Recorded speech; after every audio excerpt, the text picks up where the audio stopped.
call, baby. Ladies and gentlemen, we are live. PSR is excited to present to you Last Call, featuring your boy, the Pimp Slap POD, Mike M.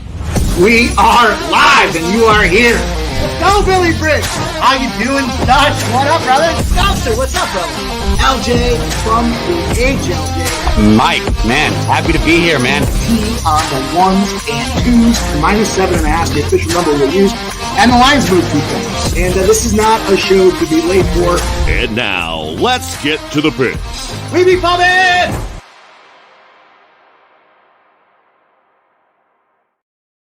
What's up, everybody? Happy Thursday. Here we are, the last day before we kick into weekend mode, and we're going to grease the tracks and make a way to find a way to stack that cash. It's all about Last Call, 6 p.m., Pub Sports Radio. You found the right spot here. Shout out to our guy, Mike Kendall, with the little voice over there, giving us that solid introduction there. And, of course, our guy, it's Thursday. You know who that is. It's Sugar Sharpie back there on the ones and twos tonight, locking it down, keeping us moving in the right direction. So going to be a fun show. And of course, you know, after the show is the after party, AKA the live bet. We're going to have a little bet cast tonight focused on this NFL game between the Las Vegas Raiders, the LA Chargers. And that's going to be a lot of fun. Interesting game. It kind of looks like a little bit of a collegiate bowl game here where we've got a ton of opt-outs and a lot of them at the last minute. So we're going to navigate that minefield, find a way to get that cash. I've got a couple plays to talk about early, and then we'll transition for that 7:30 show when we pop on over to the other stream. See if I can't get together a same game. Probably it's all about getting that cash. This is going to be a tight one to get it with tonight, but fortunately we've got a nice and loaded NBA slate. The association has given us some gifts from the gods tonight. It looks like I'm hopeful for that opportunity. We're going to have an ad in there as well. Just kind of came across the dashboard for me, and I like what we're seeing for the movement. That's what Last Call is all about. We got college basketball tonight, and of course, everybody's favorite. We're going to lace up the skates, take to the ice, the frozen pond, and try to find some cash out there as well. I'm really excited about what's going on here as far as this direction. This week, I kind of said it on Monday, a little bit of a course correction week. We've got the NBA now kind of settling into that true regular season mode. College basketball is getting ready for conference play, so they're kind of doing their things to get it ready. The NHL kind of passed that first quarter mark of the season now, so or just about. So we've got some maturity in the data, but obviously time for stat corrections out there, as we've kind of found this week as well. So the trick is to navigate it, make sure that we kind of hang in there so that we can build those bankrolls. You know, as pro bettors out there, it's not about hitting home runs every day. Sometimes we need to settle for singles and doubles, and just wait for that opportunity for the bases to be loaded for us. So that's what we're doing here. We're hanging in there. We're grinding. Every day's a grind, Monday to Friday.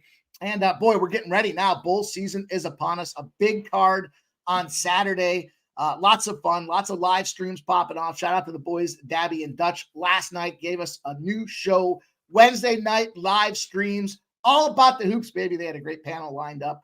Lots of cash going on there. Not only were they giving out winners, the chat, of course, our chat continues to get sharper and sharper and sharper every day as we continue to grow. So lots of fun. It's a great place to be. Now is not only the best time to be involved in sports, but a great time to be involved in the up and coming. We're rocking, we're kicking ass, and we're looking to take over this Pub Sports Radio community is solid and sharp, baby. Shout out to everybody in the chat. Perky Sanderson says, bet hockey for the first time last night. Perky, are we changing you over to a guy that's going to lace up the skates? All right.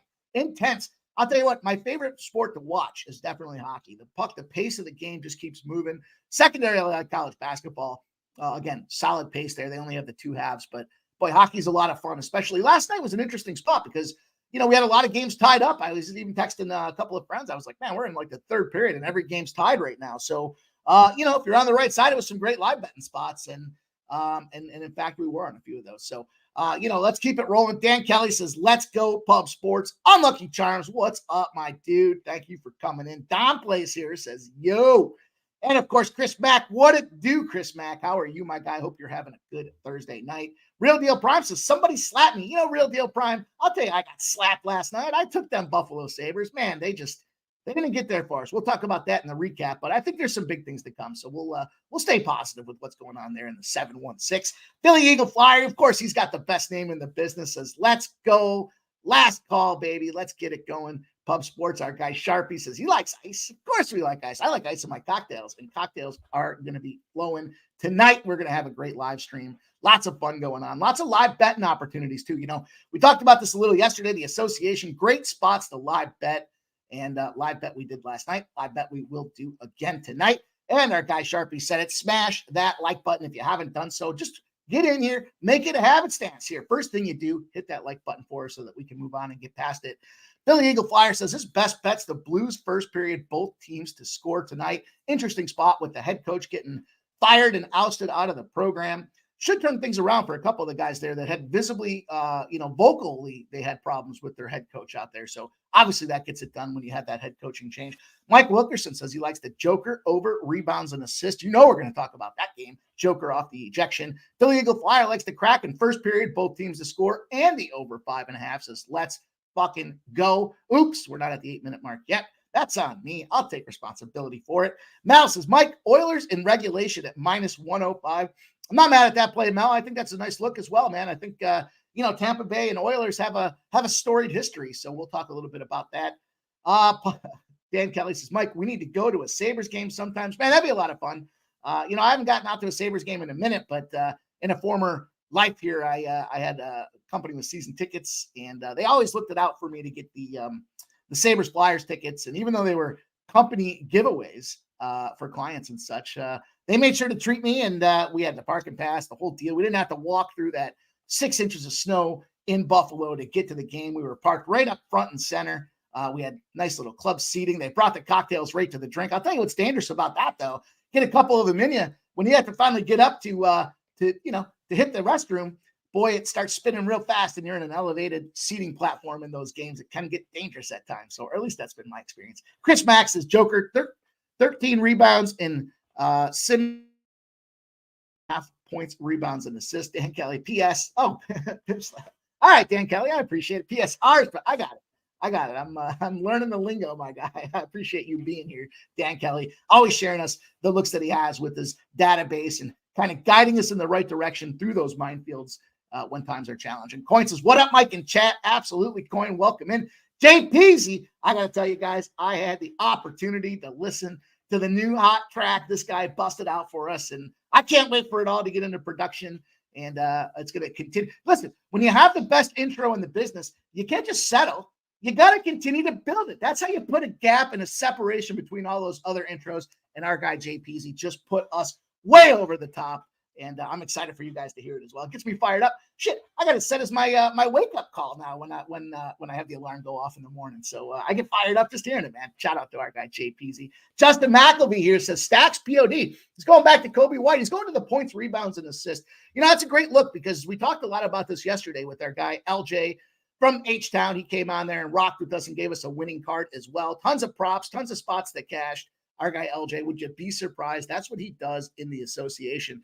But that creativity now, not just going with the points, like everybody kind of knows about those points now, but if a guy falls one or two short because those numbers are getting sharp, adding that rebounds and assist option there, kind of diversifying his portfolio of how to get there. I like it, Justin, with plus money. Our guy Stacks POD, always coming in daily, giving us his Stacks POD and continues to cash. Let's keep it rolling. We got a great show lined up tonight. Dan Kelly says, Joker triple-double in last 4 versus Brooklyn. I hope so. You'll see what I got cooking over there. Deshaun G says, what's the deal? Pimp, man, Deshaun G, we're trying to get paid, brother. We're going after it tonight. We're going in. I think we got a nice 10, 11 play card lined up for you guys. And I'm fired up for it. Dan Kelly says, my nephew's invited me next Thursday versus the Leafs. Wow, that's going to be a good game. His father-in-law's tickets on the glass. Dude, I tell you what, it's a little chilly on that glass. So make sure you dress appropriately. That's going to be a fun game. Sabres and Leafs that's kind of, it's a non-popular rivalry, I think, because of the Sabres' performance in the last few years, but that's always a ton of fun. You get a lot of Toronto fans kind of making that drive across the border to see Buffalo, Toronto games and support their team. That's going to be a lot of fun, my guys. Shout out to you. True Teller, hello. My internet's down, but I'm here watching on my phone. All right, True Teller.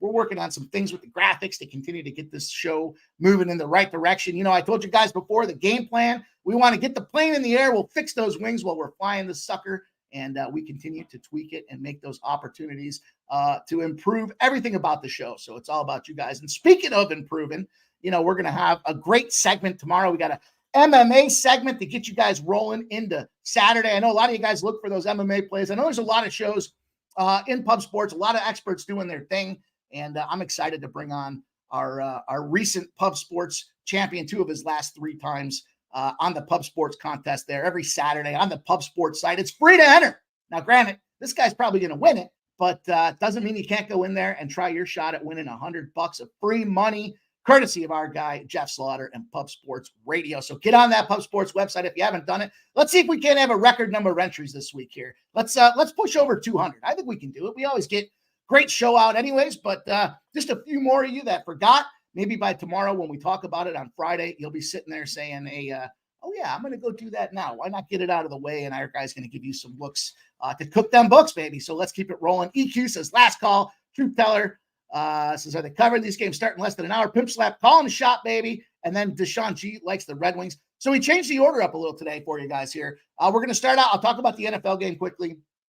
And then we're going to talk about the college basketball plays I have, because with the schedule that we have today, the college basketball slate 7 and 8 p.m. So I want to make sure you guys have time to consider that stuff. You know the deal. We're going to start out with a quick recap.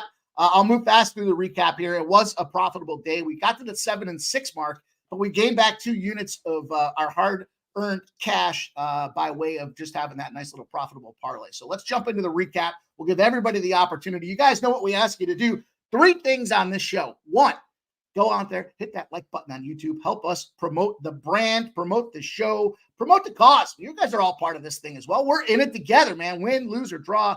We're all part of the same community trying to cook these books. 2, grab a pen and paper, write down the plays that not only I share and our panel shares, but all you guys in the chat that put out those winners as well. And 3, you know the deal in the chat. Make sure you share your winners. I see a ton of you guys already looking at plays today. I love it. That gives us an opportunity to not just talk about the plays I'm on, but everybody finds a way to get to the window. And that's what makes this thing so special. Everybody's got a different angle, a different trend, a different way they look at the board, and they come to the table to share their best plays and help everybody cash. And that's what makes us special. That's what keeps it rolling. We're not just here to talk at you guys. We want to talk with you guys, and talk we will. So True Teller says, Spricky Sanderson says, True Teller, not much value in them games, in my opinion. Big spreads on Marquette, doesn't finish strong. Yeah, Marquette's not a finisher, and that is a lot of points, but that'll be an interesting spot. So let's go through the recap. You know, hopefully you guys cashed on this Jersey Devils. I talked about the -1 that I took earlier on Jimmy's show at plus money. Ended up being a push for me, but that line dropped to, what was it, like a -128, I want to say it was, right before puck drop. And I did endorse that play. So nothing that I officially gave out on the show. I was on the -1, but because that line had dropped, it kind of got within that window that I was comfortable taking advantage of it. The Pittsburgh and the under, hey, you know, that parlay didn't cash. We took a shot with the +132, but because the Penguins won that game through a 12-round shootout, which was incredibly exciting, intense, and a lot of fun because we were on the right side of that thing, we ended up going kind of push there. We took a shot for the score. We did cash the straight play. We did not cash the score for the Anaheim Ducks, though. That was a tied game as well, but like with 2 minutes left, I think the Islanders came in there and scored a goal, and it was like, oh, it was just a win coming out of the sails. And then there's the Sabres. You know, I added the Sabres play, show ad, takes an L.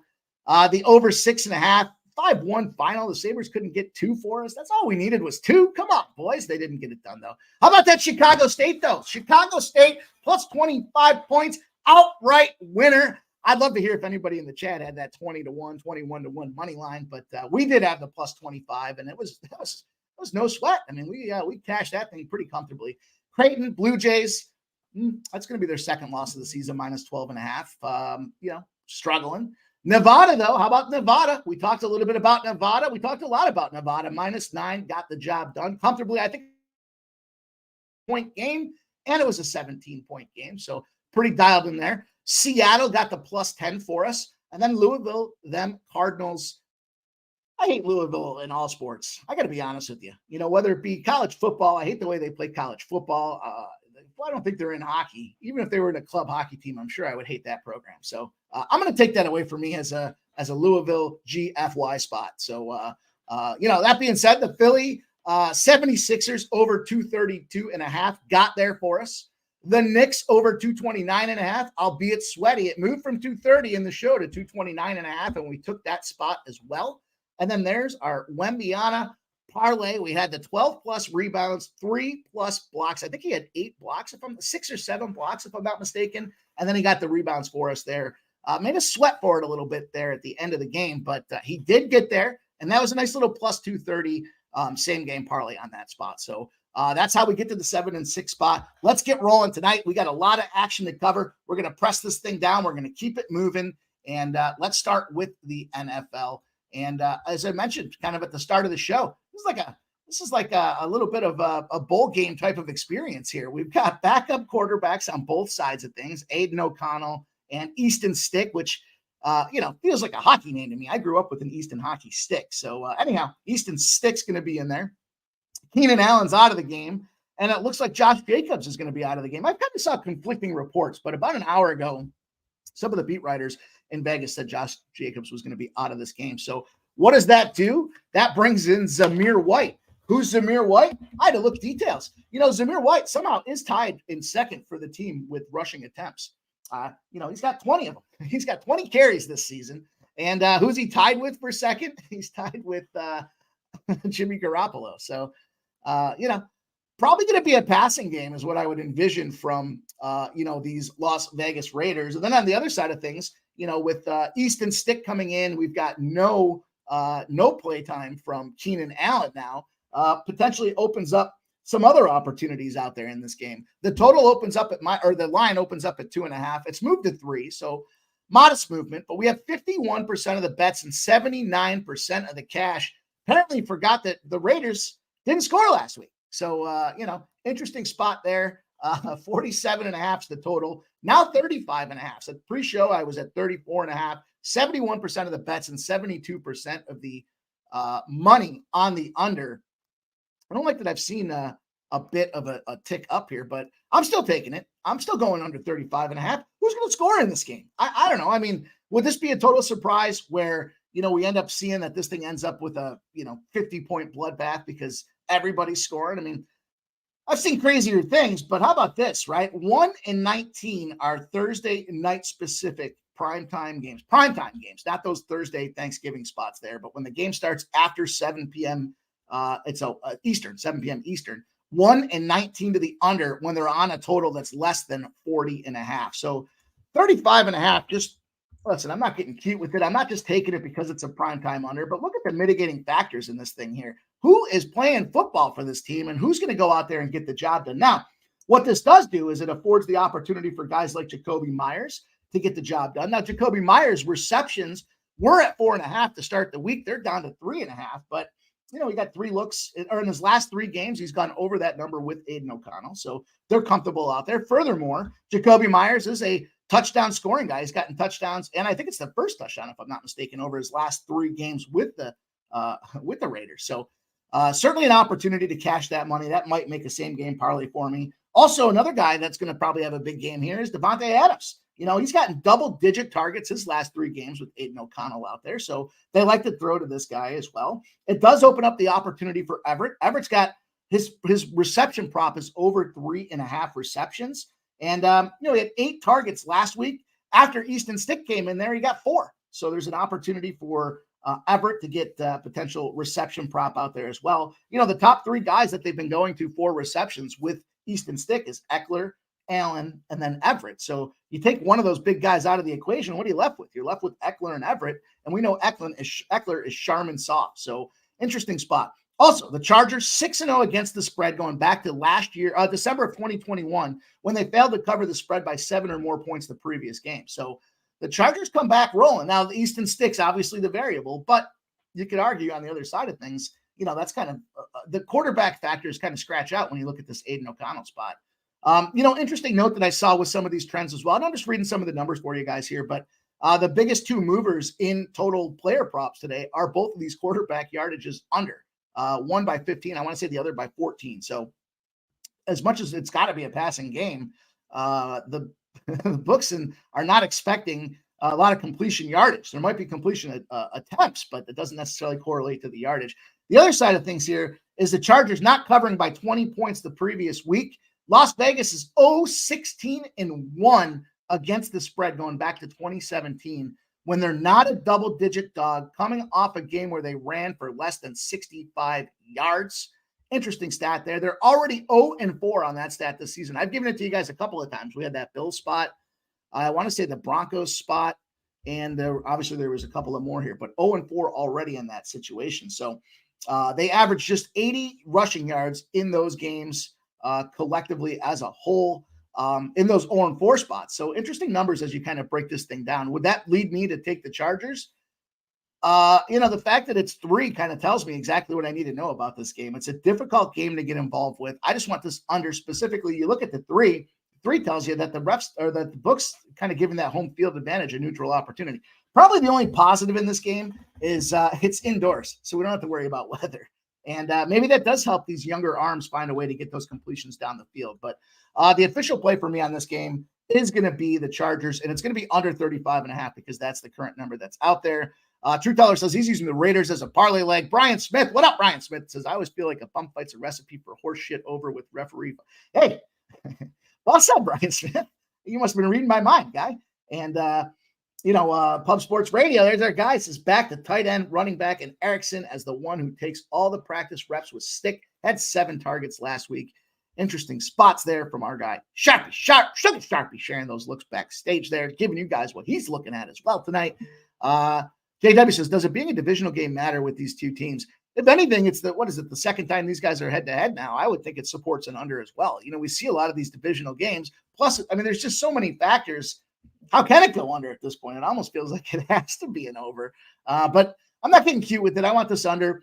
I might go to a teaser with the Chargers getting 9 points and the under 35.5, expecting they're not going to score. Can Vegas score 2 touchdowns or a field goal and a touchdown? I don't know. We'll see what happens with this game. But, we're going to talk more about that tonight, 7:30, Pub Sports Radio. We got the live stream rolling. Just want to give you guys the official play that I'm on here is going to be that under. So, I think North Ender's kind of, over 34.5 is a nasty play. We're seeing it come back up, but I don't know. I don't want to get, that proverbial too cute with this thing. I'm not trying to get too cute with it.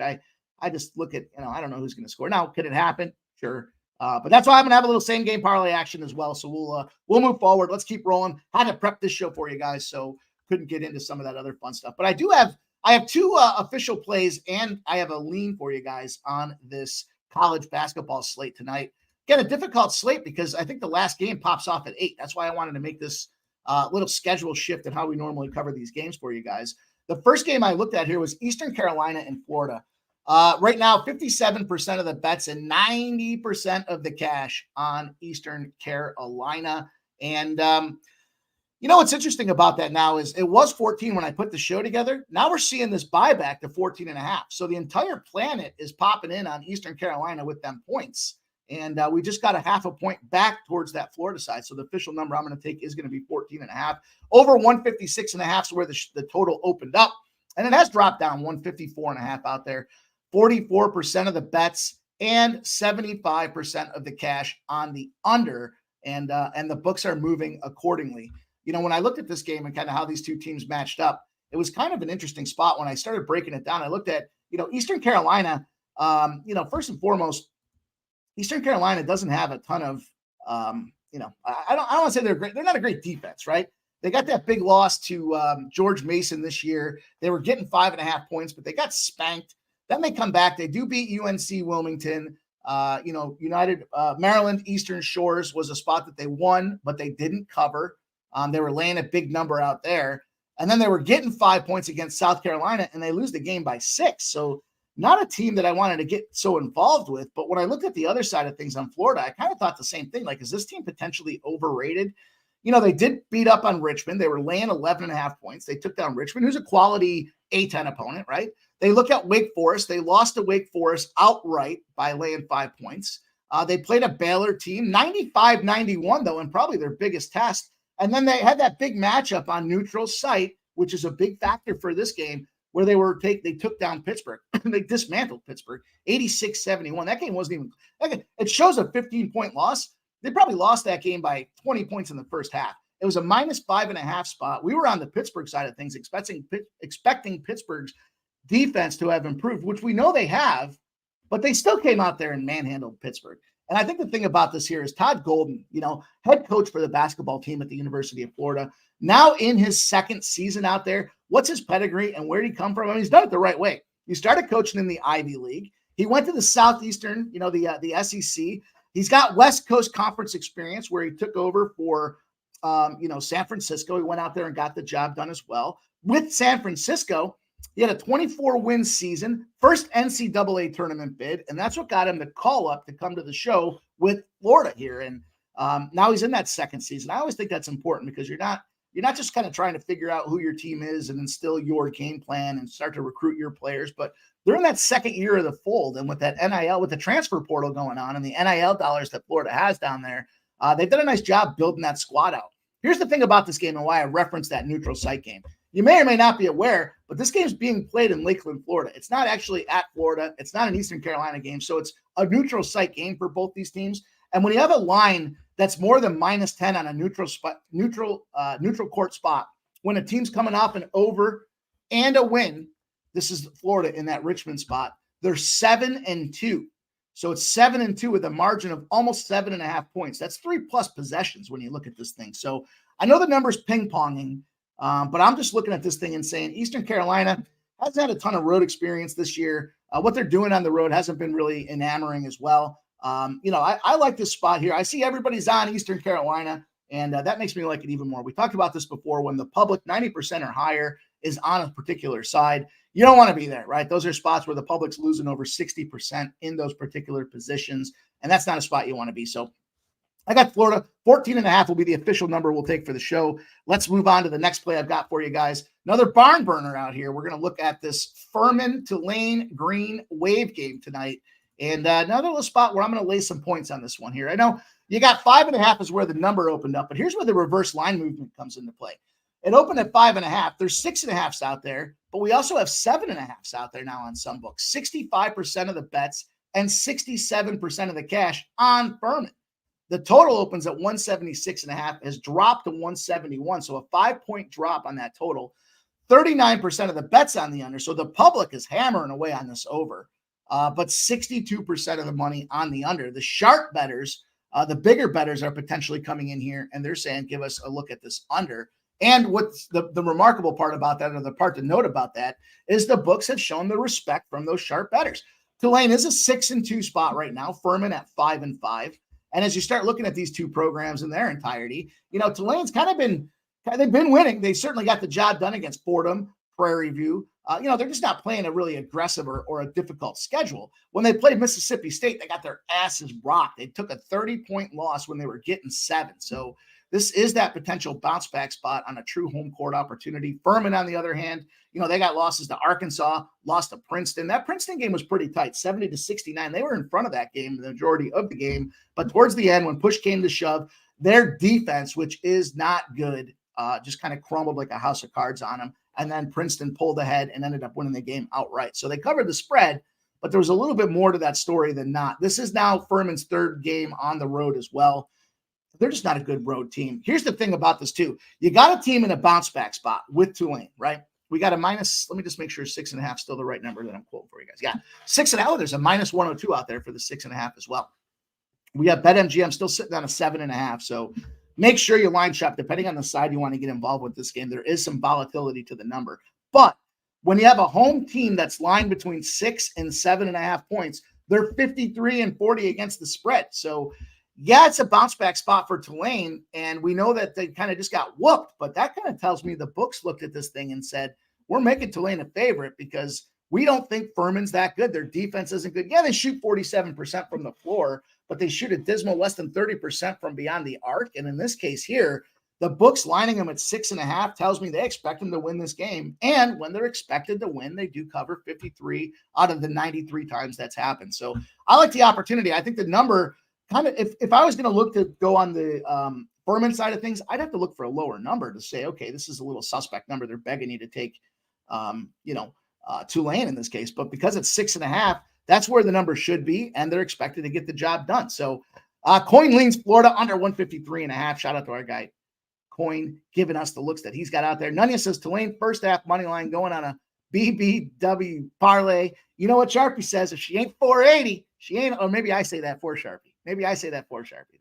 I think that was me saying that for Sharpie. I think his max for that ride is 380. So anyhow, let's keep it rolling. There's our guy Earl, says Pirates money line. Earl, I knew you weren't going to like that play, but I made it anyways. So East Carolina. Thank you, Earl. I know I've made that mistake as well. East Carolina. So that's how closely I follow that team. But Nunya says, let's say 280. Yeah, I mean 280 that's probably the safety number out there for our guy. But I don't want to speak on his behalf. I mean, hey, sometimes you got to do what you got to do. And, what we do have to do is talk about this next game. So Wisconsin, the third game that I looked at for college basketball tonight.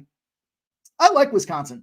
I think I might, depending on when the show ends, I may get there to the window or at the very least look to live bet this game.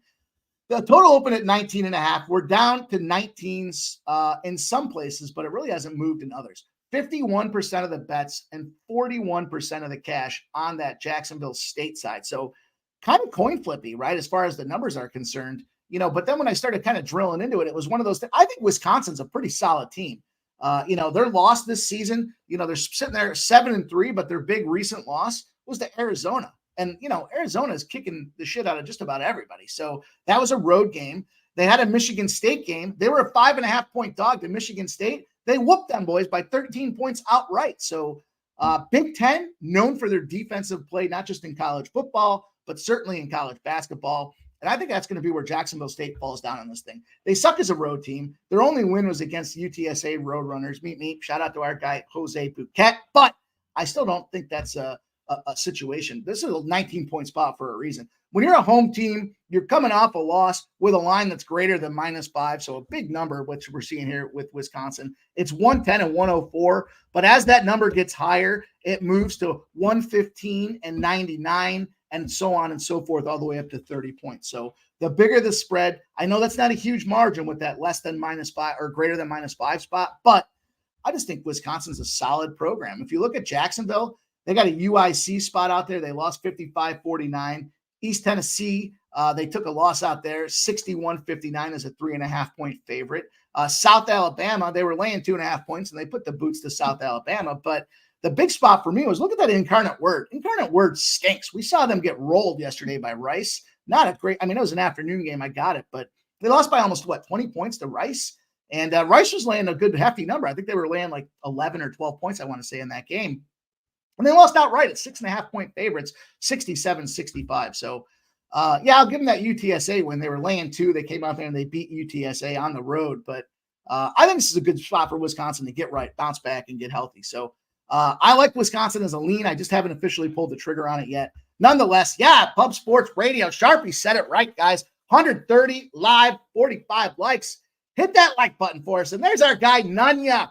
My guy, Nunya, coming in there. Sometimes he drops the Nunya business play of the day, which I like a lot. I like that name, Nunya. But he gifted a Pub Sports Radio membership. And you guys know there's a soft spot in my heart for everybody that drops those donos and those memberships. We're building the community.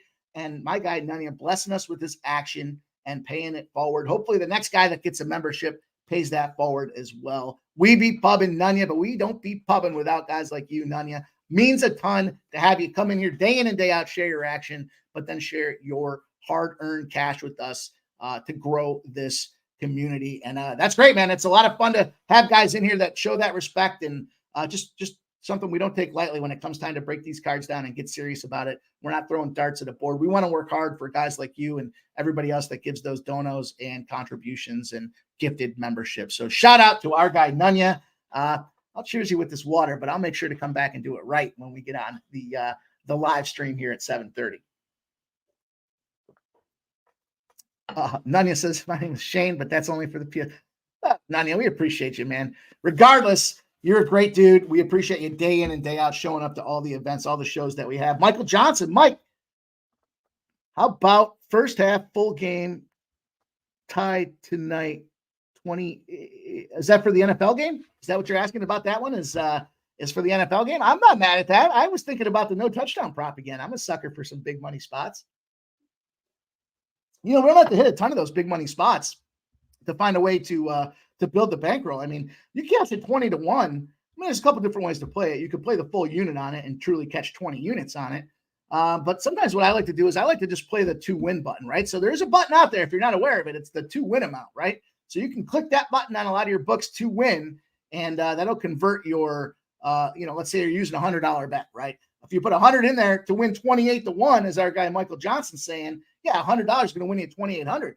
But on the flip side of things, to win $100 might only cost you $3, right? $3. So you can look at it both ways. You can either blow that bankroll out and catch 28 units with a full hundo on there. And then I like to kind of manage those separately in my head and say, like, all right, just like a parlay. If I win a 10-1 parlay, that doesn't mean that I have 10 full units to move forward with. I got 10 tries at another parlay, I guess, to continue to build that thing. But the other side of it is, hey, $3 to win, 100, that puts you back to a full unit mark. So you're taking a $3 spot to get a full unit if you're using a $100 bankroll. Lots of different ways to look at it, but very clever opportunities. And I love taking shots like that. Like, I want to continue to build the units day in and day out. And, I'm not afraid to take a big long shot at something that, makes sense. In this case, that makes a ton of sense. These teams are, I think they're going to struggle to score. But then he said precisely, Mike, our guy. Yeah, that's exactly. Got to be smart about how you invest your money, right? We're investing. We want to win day in and day out. But at the end of the day, it's about trying to figure out, fun different way. I love having fun with it. It's all fun to me. If it wasn't fun, I wouldn't do it. But we want to win too. So sometimes you'll hear a 50-1 or I had that. The 10-1 hockey parlay, I was winning that day, so I did go a full unit on that. But anyhow, you guys get the deal. You understand what it's going on here. Shout out to Sharon Pullen. Says, Mike, we appreciate you. Keep being you, man. Yeah, man. I appreciate all you guys. Sharon, of course, all you guys that show up day in and day out, man, means a ton. You guys got me sidetracked. I get all excited about this stuff. You guys sharing your hard-earned looks and cash, and it's real special, man. It means a lot to me. So, I appreciate all you guys coming in and showing the support. I certainly don't want to digress, but we're going to have some fun. Let's keep it rolling. Let's talk about this hockey slate, I believe, is the next spot on the board, and then we'll cap off with the NBA and get you guys out of here. Kept it tight. I think this is that kind of, recalibration week for the books when it comes to the NHL. I talked about that on Monday. I talked about it at the start of the show. We're seeing some of these trends are kind of either weaning off because we had some incredible runs, or they're starting up. And I'm excited. I've got 3 trends that I have on the radar for the NHL right now. And you know what? I'm still piloting them. I still want to check them out, but I don't know. We'll get a like count. If we can get to 75 likes before the end of the show, then I'll show you guys, or I'll share with you guys one of these kind of in the pilot program here. It's a big opportunity. So if we can get to 75 plus, small ask, right? We've been hitting that pretty regularly, but let's get to 75. I want to share it with you guys. So let's go. Let's keep rolling here. Earl Sports, I know he's a big hockey guy out there as well. Michael Johnson says NHL's been tough. This week has been tough. This has been a difficult spot. I heard a guy that my best friend knows hit a $15 for 7K NHL player prop parlay. I realized I'm not that lucky after all. It's just the hard work and capping and all y'all PSR fam and chat putting the work in. Yeah, that's the thing. I know our guy Nick loves to say it. Best way to lose or what's he say? The best way to go 4-1 is put a 5-leg parlay together. It's a catchy little Earlism that I don't mind sharing out there with everybody else. So, and he likes this Washington Philly spot to be a draw. Speaking of Nick Earl, plus 315. Yeah, so I jumped into this thing here. I've got 3 spots that I locked down for the card tonight. Sharon, there he is, gifting a Pub Sports membership. My goodness, my guy. Appreciate you doing what you do, coming in here every day, sharing the love, sharing the looks, and sharing the loot, baby. We appreciate you, Sharon William. Cheers, man. I got the voice back, boys, so I'm excited, boys and girls. I'm excited to get in here. I've been drinking this honey-coated tea, and it gives me the opportunity to say shout out to our guy, Sharon William, sharing those looks and that loot, baby. Means a ton, man. Again, appreciate all you guys coming in here, doing the thing on the regular with us, and we're just growing. We're just getting better and better and better. I said it before, sharper and sharper. It's going to be so much fun down in Pubblepalooza in March, meeting a lot of you guys that we get to hang out with and on chat, and then get the opportunity to hang out in person, fire down some shots, rip down a couple cocktails, maybe fire down a couple of joints or blunts or whatever the puff of choices in that parking lot pimping I've been hearing all about. So appreciate you, Sharon Boyan. Let's keep it rolling. Wine Time Sports, my guy. You guys are an onslaught right now, man. I appreciate it. Wine Time. Love hanging out with my guy at Wine Time Sports here.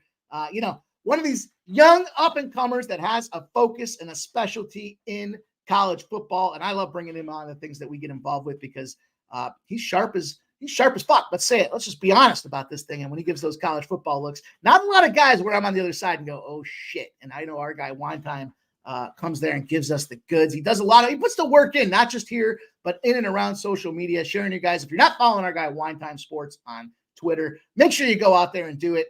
And, gives you looks every day. Every day he's got football looks, basketball looks. I'm not sure if he's dabbling into hockey just yet, but we appreciate our guy at Wine Time Sports. You guys are awesome, man. The three of you guys dropping those Pub Sports Radio memberships in there. Grab them if you haven't. And hey, pay it forward, right? I mean, this is the thing. If you guys beneficiary, you like what you hear, you become a member. We've got some great members only stuff coming up in this thing. Pay it forward. Help somebody else get going too, right? This is what it's all about, is growing the community. Kelly B, there she is, says Vancouver heading out on the road. Nunya might get these people going. Everyone loves. Yeah, man, I appreciate it, dude. It's hard to focus on I know, but I love you guys, man. It's awesome. It's a treat. It's a blessing to be able to come in here every day and get screen time and share it with you guys. So I don't want to get mushy. I know everybody's here to hear these picks. Let's talk about the NHL. We're only halfway through this card, and I'm excited. I told you guys I have an ad, and if we can get these likes rocking, then I will share with you guys the first of these model plays. Hopefully, it's not gonna, it's still in beta, so we don't want to get too excited and start rifling these things off. I don't want to put you guys on some things that just don't have enough test behind them. But let's talk about this hockey game. So with this capital spot, the Flyers just pulled the switcheroo on me here. I prepped the show for Carter Hart to be in goal. Turns out he's sick, right? He's got a, I don't know what he's got, but I don't want to say it. But and the flip side of things, Lindgren is back from being sick, and he's 6-2-1.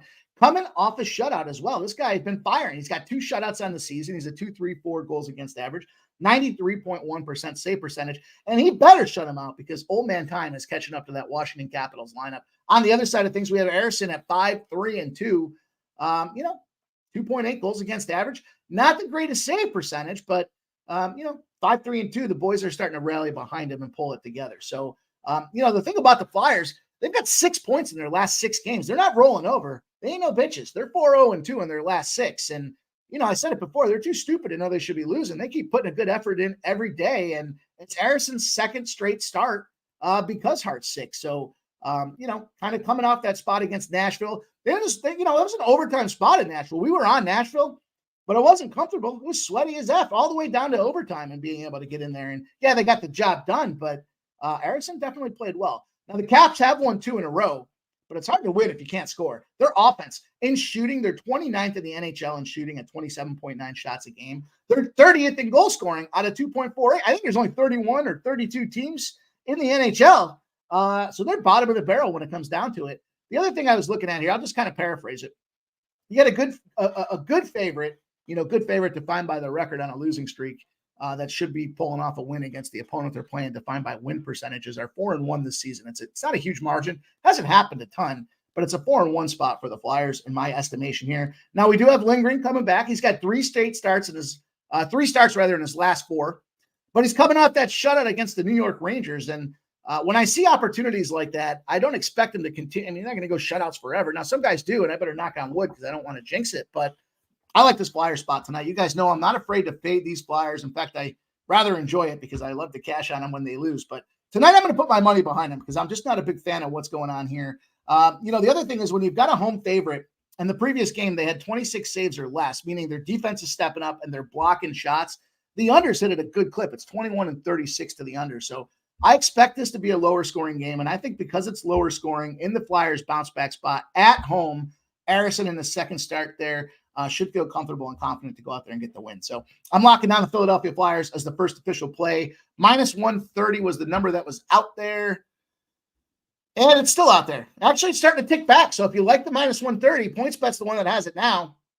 We're seeing 132s, 135s, 139s, 140s, and 145s out there now. So we're starting to see that positive move back to the Flyers, despite that goaltending change in that announcement. So that's what we want to see. And let's keep it rolling. There's Jeff M. says, Cats are so bad, they're moving out of DC to get a better.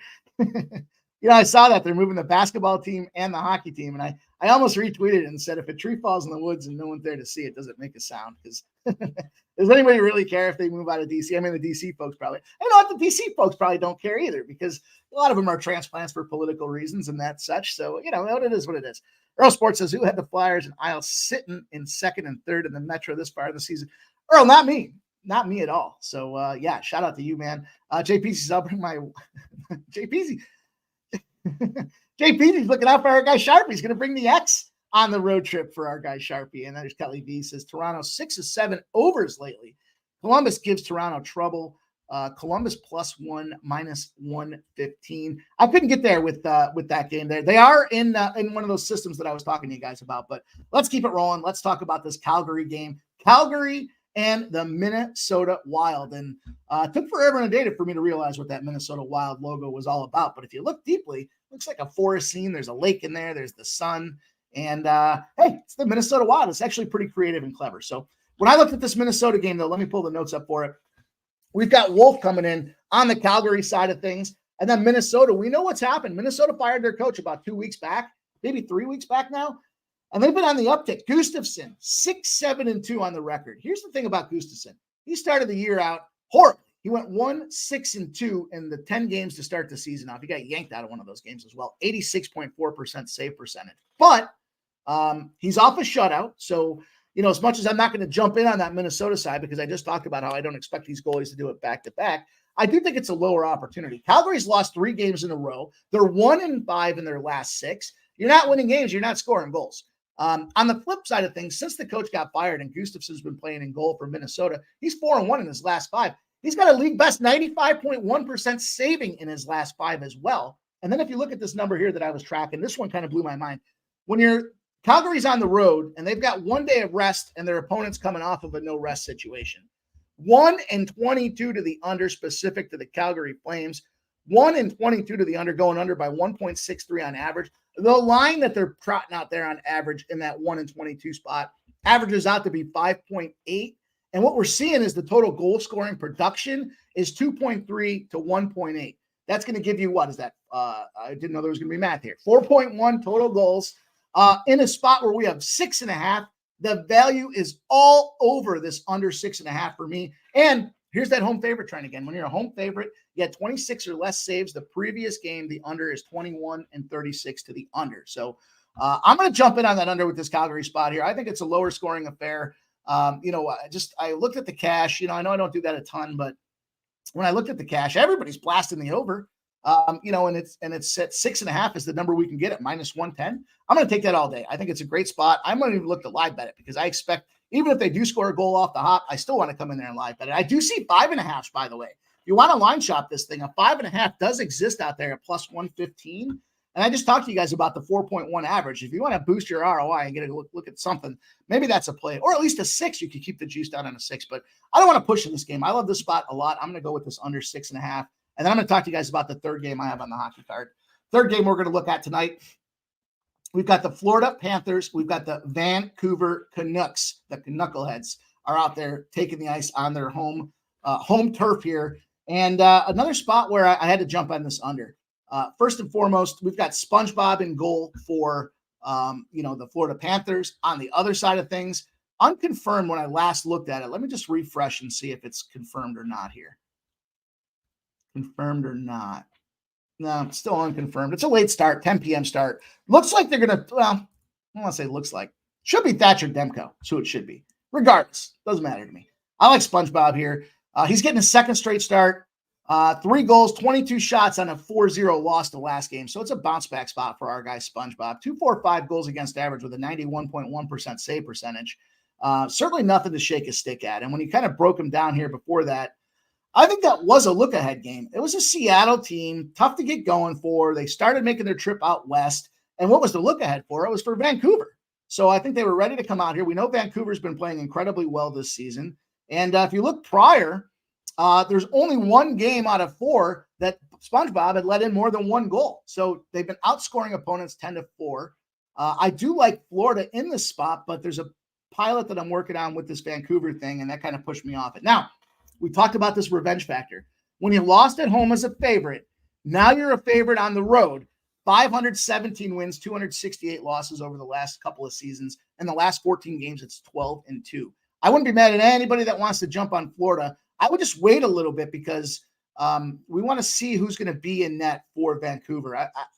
If they pull those guys out, guys, my record when they pull the goalie out and I go against them on the other side of things with that last minute change, I lose. That's why I like that flyer spot and I'm staying behind Harrison because I love when they make that move out there. Also, when away favorites are in the previous game got outscored by their opponents. So the opponent's playing when Vancouver scores more goals than Florida in their previous game. In this case, it's 11-29 to the under in the next game. So big under spot for me to take the Florida Panthers tonight. 6.5 is the number again. And I just think it's a good spot. I think that revenge factor, I think SpongeBob in a bounce back spot out there after kind of getting rattled by Seattle. They didn't get rattled by him having that poor performance, though, because, again, I think it was that look ahead. And I think especially if they put Margaret Thatcher Demko in there, it's a great Florida spot. So let's talk about the association. Last spot on the card for you guys here. A couple of looks in the association that I'm going to jump on, and we will keep it rolling. So when we get into this thing here, you'll see on the right-hand side the games that I'm looking to break down for you guys. I'm just toggling over, pulling up the cash so that we can get all the information you guys need here on these splits to try to make a more informed decision. Kind of a weird card in the NBA tonight as well. A lot of spots I liked, only a few spots I loved. And this Cleveland spot is one of them. This line opened at 10.5, sits at 9.5 now. It's ping pong between 9 and 9.5. 62% of the bets, but 38% of the cash. Bigger bets coming in on the Boston Celtics, and they're making it more attractive to bet the Boston Celtics. It's not about I hear people say this all the time. Other people in the industry, they just miss the boat on this every single fucking time. It's not about the cash. It's about how the line's reacting. That's the reverse line movement factor that comes into this game. Now, I don't want to go dying on the hill with this Cavalier spot here, but with all that big money coming in on the Cavaliers, they said, we see it. Let's make it even more attractive for you to bet it. Maybe you'll bet it again. And that's where we're going to jump in and try to take advantage of this thing with the Cavaliers. The total opens at 225. We see it's still ping-ponging around 225. 63% of the bets, but 33% of the cash on the over. And we're not seeing it tick up. Now, it depends on the book you have out there. You can line shop that thing. But for the most part, the majority of the books aren't moving this number as well, kind of suggesting a lower scoring game.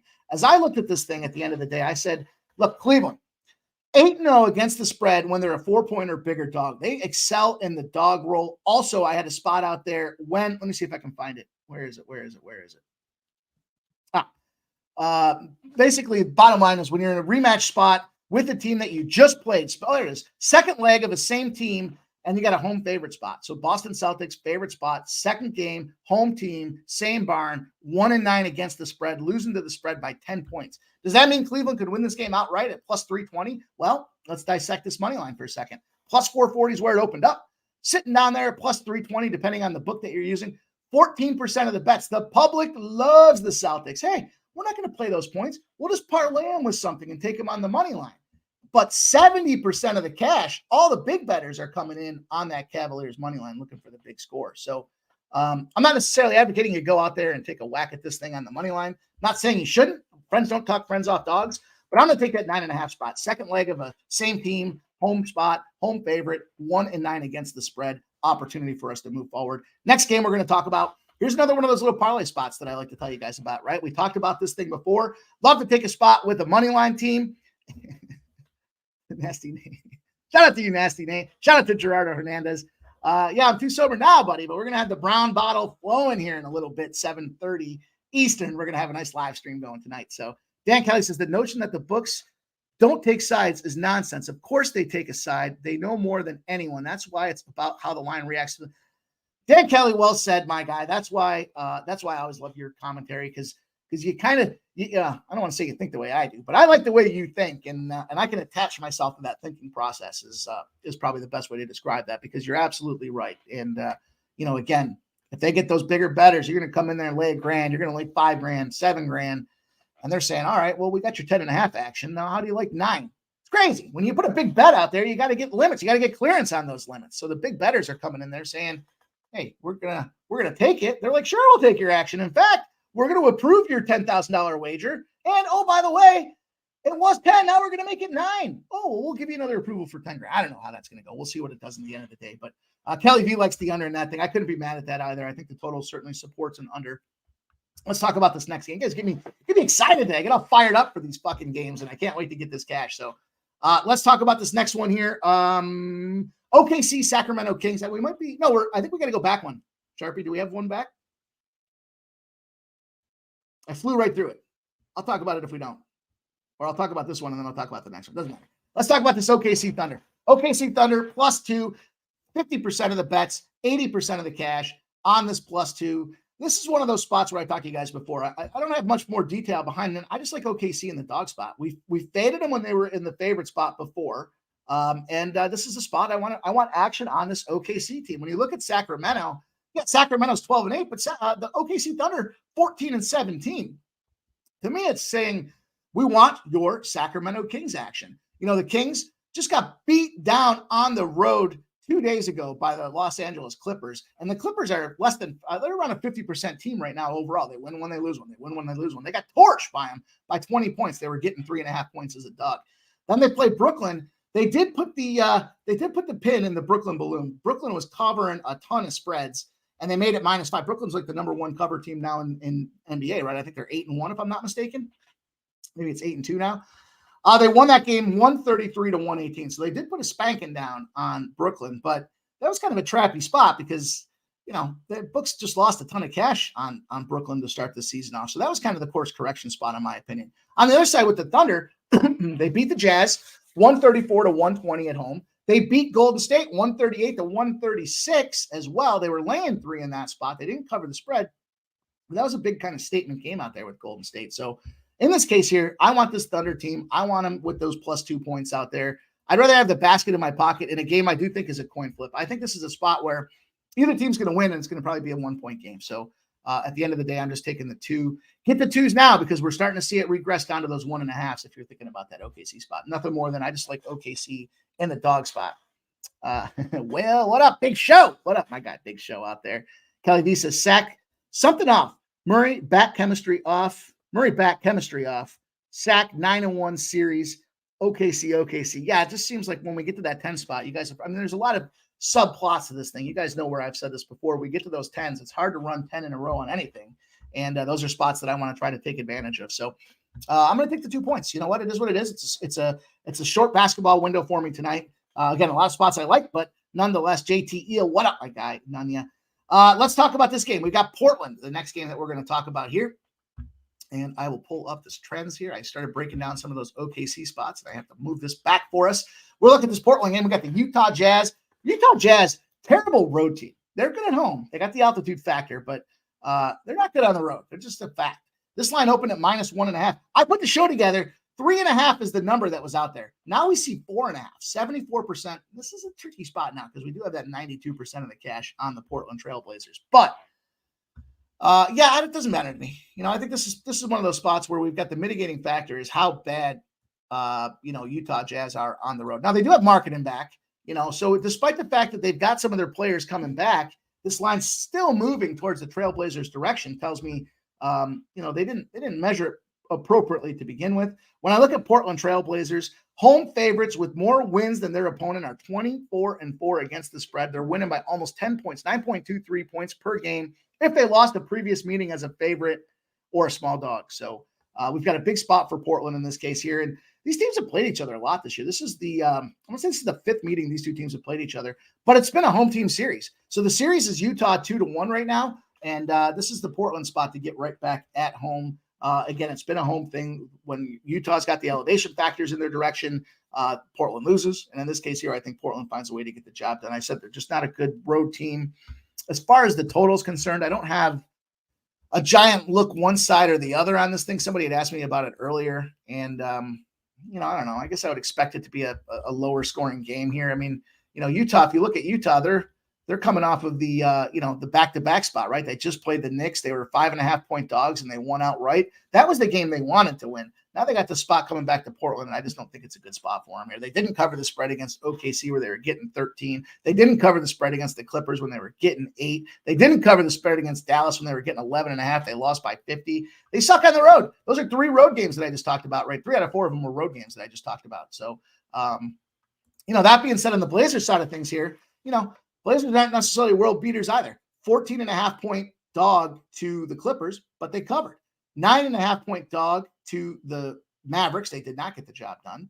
But then 12.5-point dogs to Golden State on the road. They did get the job done. So that last game that they played on December 2nd against the Utah Jazz, 118-113. They took a loss as a 1.5-point dog. So look at the line functionality. I know there's one of our guys out there that loves talking about the line functionality. When these two teams played in Utah, it was 1.5 points. Now we're getting 4.5. They're moving it that many points in the other direction, almost 6 points in the other direction. They're tipping their hat, in my opinion, here. We just talked about the Trail. Plus, the Trailblazers are just one of those teams where they kind of grind a little bit more at home. So, despite the fact that the line has moved in that direction, I'm still going to take the 4.5. I'm not going to get off it. And let me just take a look here. There's one more spot that I wanted to add to this card here. Sharpie, how many likes we got? You know how many likes we got? I can take a look. Not sure what the number is offhand here, but look at the spot that I'm going to add. Let me just take a look at this number. I was looking at this thing all day. Yeah. 79. 79. There we go. Let me give you guys this play, and then we'll talk about, you know what? We'll talk about this one, and then we'll talk about this next one as well. I'm going to add this play here. I'm going to go to the Minnesota Timberwolves. They're playing the Dallas Mavericks. The line opened at 2. It's down to 1. 70% of the bets, 84% of the cash on the Timberwolves. And I think that's appropriate in this case here. We know what's going on. Dallas, they've been dealing with the injuries with the squad there. Luka doing what he's doing, of course, but the Mavericks have been playing red hot right now. And I'm looking at the Timberwolves. The big trend I had for the Timberwolves, let me see if I can pull it up here. I wasn't prepared to jump into this one, but here we go. The Timberwolves, 18-0 against the spread when they have rest advantage against a conference opponent who allowed their previous opponent to shoot at least 16 free throws. So they were following up. They were getting dirty. Now they're tired, and the other team they're playing has rest advantage. That's a nice little 18-0 spot. On the other side of things, the Dallas Mavericks, 0-9 against the spread, following the spread win, where they were out-rebounded by an opponent who had an assist-turnover ratio of greater than 2. So you got a team that's playing defense versus a team that was playing sloppy. It's an intersecting 0 spot for me. 18-0 for the Timberwolves. Mavericks at 0-9. I jumped on this thing. Also, the fact that the numbers move doesn't concern me because in that spot for the Timberwolves at 18-0, they're 15-3 straight up. On the other side of things, the Mavericks 0-9 against the spread, 1-8 straight up. I'm adding the I'm adding the Minnesota Timberwolves. The number I can get for the Timberwolves is +1 is the best number that's out there right now. What's the money line look like here? I'm gonna take the +1. +1 it is for me. They're both minus. Why would I take the money line at -110 when I can get the +1 at -110? If you can only I wouldn't lay the -1.5. I would take the -110 on the money line if that's the case. I'm adding the Timberwolves +1. And last play, I'll circle back. You guys did it for the count there with the likes. Continue to hit that like button for us here. And I'm going to give you guys a sneaky little spot that I'm looking at tonight. Listen, I'm going to go. This is crazy. I know this is crazy. This is crazy. I'm going to go with the Chicago Blackhawks. I'm trotting a system, or I'm trending a system right now for you guys. It's in a nice little 10-0 spot to play on the Chicago Blackhawks. They're +196 out there right now. So we'll add that. We'll make that the official play here because I'm giving it out on the show. Let's talk about that one being official. It's a 10-0 spot in a fade on the Seattle Kraken. As the formula becomes more clear and transparent, I will share with you guys the specifics behind it. But what we have here is a Chicago Blackhawks team.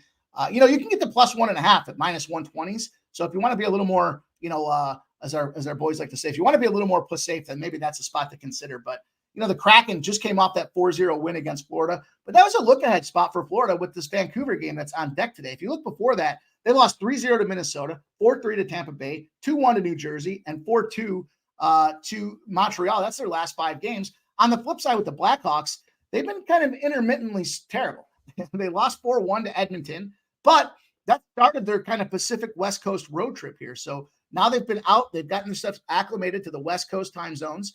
They lost 4-1 to Edmonton. It wasn't a pretty game at all, but it did stay under. So they've been able to keep the scoring down, partly because they're not scoring. They did lose to Washington 4-2. They beat St. Louis 3-1, and they beat Anaheim 1-0. So sneaky little adds to the card. I'm going to give you guys the Timberwolves +1 or the money line, whichever you want to get there. And then the second play I'm taking for you guys here, I'm going to go with the Chicago Blackhawks for the huge score at +196 tonight. This thing cashes and we continue this trend along the way. I'll break it down and give you guys more specifics so you know what to look for in the future. So that's going to do it for our show tonight here. 7:05. Man, the time flies. I don't know where it goes when we're having fun, but having fun we did. Shout out to all the fellas in the donos tonight. Shout out to everybody in the chat. Kelly V, maybe under Chicago, Seattle. Michael Johnson. Thanks, Mike and Sharpie. Let's cash tonight, baby. Peace. Yeah. Coin, let's have it Thursday. Crystal Craig, what's up, Crystal? Sorry, back to back and got here late. Can Mike or someone tell me if there was a play in the Celtics game? There is. It's on the Cavaliers, and I took the Cavs. I'll give you guys a recap here, and then we'll get everybody rocking and rolling. The Sweaty Butcher has the Heat first half -2. Bulls are really bad at first half spreads. I love that look, Sweaty Butcher. Thanks for sharing. Kelly V says Miami -4 and the money line note teams again Saturday in Miami. So they got another little doubleheader spot there as well.